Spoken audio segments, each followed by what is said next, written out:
never hear about any imams being arrested for any of their preaching. And let's remember, Islam has pretty much the same views about marriage as we do.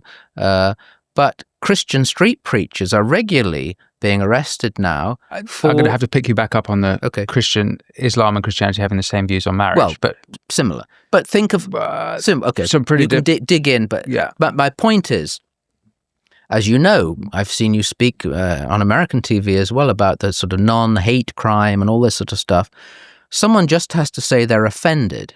If I'm preaching in the street and preaching with my Bible saying marriage is between a man and a woman, etc., not spewing hate, just preaching, someone just has to say, I'm offended by that.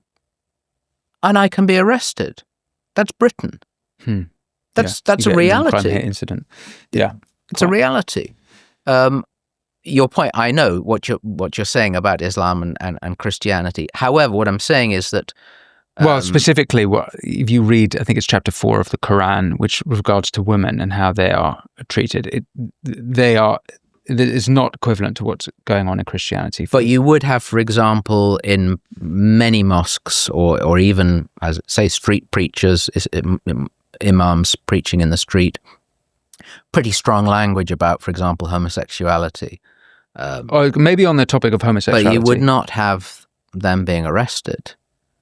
But literally, again, they're on the internet. You see, and these aren't fake videos. These are often, funnily enough, African or people of African descent street preachers being abused by people, but the police coming up and saying so-and-so is offended. I saw one the other day, a young man, I think again of African descent, who was approached by the police and told he had to stop preaching because someone's offended.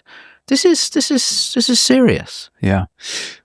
What do we know about Antifa attacks? We've obviously spoken a lot now about Islam, but you mentioned in passing there have been far left attacks in Britain on churches. Can you give any example? Well, I know more about France, that they know that often they are Islamist attacks, but they're also, because of that marriage we've talked about, of the left and Islam, there have been more documented attacks. In this country, I don't know. The reality, though, is that we have had a number of attacks, which, as you said, have not been reported. Who's done them? Well, I don't think they've caught many people either. So in a sense, the jury could be out on that. But someone who, put it this way, someone who hates Christianity for whatever reason, people who hate Christianity have been doing these things.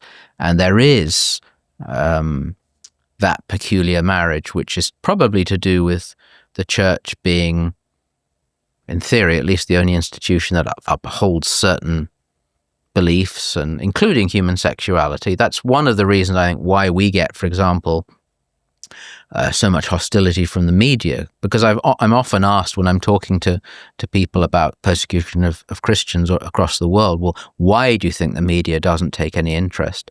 And I think part of the reason is, and certainly here as well, is because we're seen as the bigots. We're seen as the ones who cause the problems because of particularly Catholic teaching on human sexuality.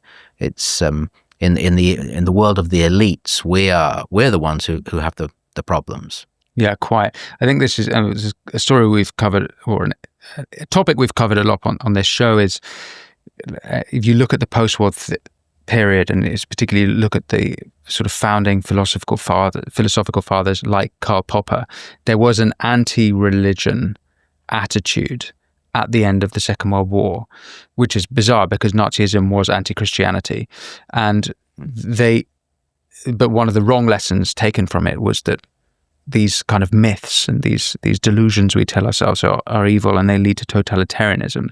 But they've been, by contrast, highly tolerant of all groups perceived to be minorities, because we've got to be a tolerant society. That sort of seems to me that part of the wrong lessons from 1945 onwards. Absolutely. Yeah.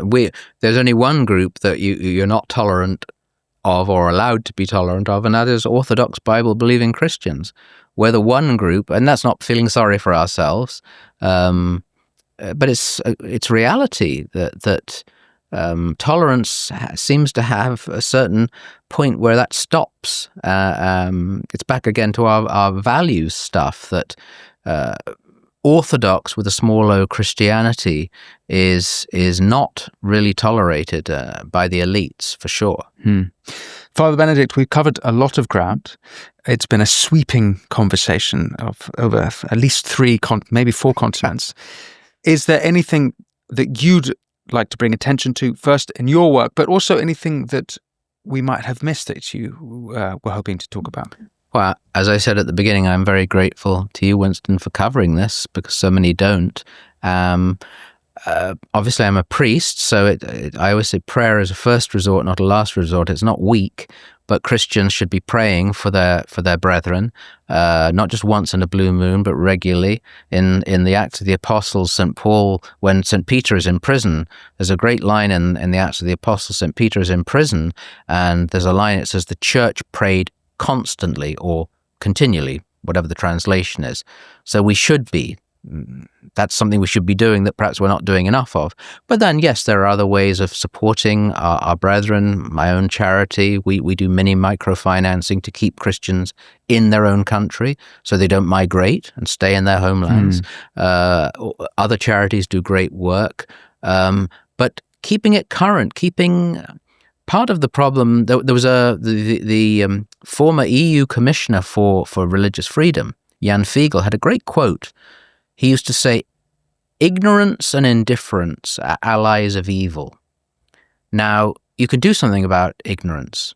You can learn. Your show could help people learn what's going on.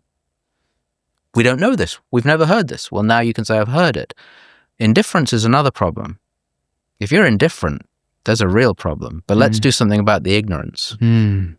Yes, I'd forgotten where it is in Scripture, but it's referred to in Dostoevsky's Demons about those who stay on the fence are the greatest sinners of all. But I think it's from Revelation. I forget exactly where in Scripture it is, but I don't know either, I'm afraid. Sorry. It's a sort of deep. At least the atheists, they might not be on the fence, but at least they show the respect to God to engage with the problem and we do, as I said, work together as well. We can have commonality with people who have no. Bill Maher, as you started with, we've got something in union with someone like that, someone who defends us, and in another time we may have to defend him for something. Others, we can work with atheists, non-believers, other people of other faiths, generally not in a squashy, wishy-washy way, but to defend free speech. This is, as you know so well, this is a huge issue for us now in Britain, in Europe. We need to work together to defend that old cliche, but it's true. People have the right to say things we don't like.